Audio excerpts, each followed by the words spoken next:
Hi అండి, welcome to మన ఇంటి సంప్రదాయం. ఇవాళ వచ్చేసి నీరొత్తుల పాయసం తయారు చేస్తున్నాను. ఈ పాయసం చాలా టేస్టీగా ఉంటుంది. మనకు ఎప్పుడైనా అప్పటికప్పుడు స్వీట్ తినాలనిపించింది అనుకో, ఈ విధంగా చేసుకొని తిన్నారంటే చాలా టేస్టీగా ఉంటుంది. ఈ పాయసం చాలా సింపుల్గా చేసేసుకోవచ్చు. ఎలా చేసుకోవాలో చూద్దాం. ఈ పాయసం వచ్చేసి మనం గోధుమ పిండితో తయారు చేసుకుంటున్నాము. నేను ఇక్కడ ఒక చిన్న గ్లాస్తో ఒక 5 గ్లాస్ వరకు గోధుమ పిండి తీసుకున్నాను. మీరు కావాలంటే ఒక బౌల్ మెజర్మెంట్స్తో తీసుకోవచ్చు. మీరు ఎక్కువ క్వాంటిటీలో కావాలన్నా చేసుకోవచ్చు, లేకపోతే దీనికన్నా కొంచెం తగ్గించి కూడా చేసుకోవచ్చు. పిండిని తీసుకొని ఈ విధంగా కలుపుకోవాలి. మనం చపాతీ పిండికి ఎలాగైతే కలుపుకుంటామో ఆ విధంగా. ఈ విధంగా కలుపుకున్నాక ఒక 15 మినిట్స్ వరకు పక్కన ఉంచుకోవాలి. ఒక 15 మినిట్స్ తర్వాత చిన్న బాల్ లాగా తీసుకొని ఈ విధంగా చేసుకోవాలి.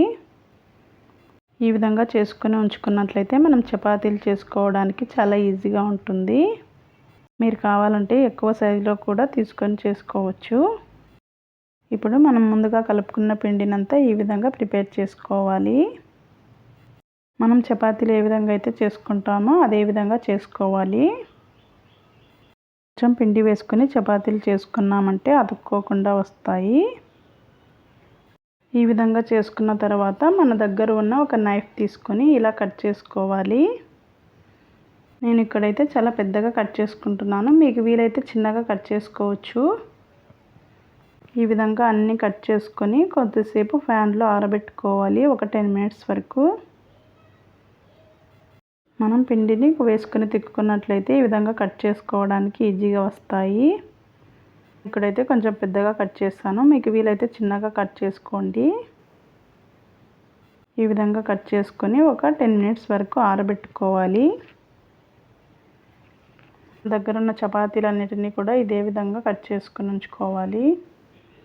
చూడండి, ఒక 10 మినిట్స్ వరకు ఈ విధంగా ఆరబెట్టుకోవాలి. అప్పుడు డ్రై అయిపోతాయి.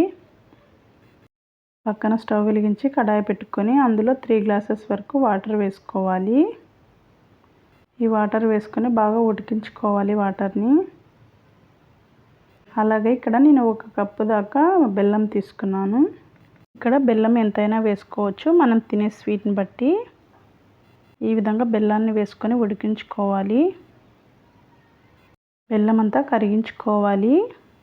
బెల్లం అంతా కరిగిపోయి ఈ విధంగా ఉడుకుతున్నప్పుడు అందులోకి 1 టేబుల్ స్పూన్ దాకా ఇలాచీ పౌడర్ వేసుకోవాలి. ఇలాచీ పౌడర్ వేసుకున్నాక ఇందులోకి మనం చిన్నగా కట్ చేసి ఉంచుకున్న చపాతీలను వేసుకోవాలి.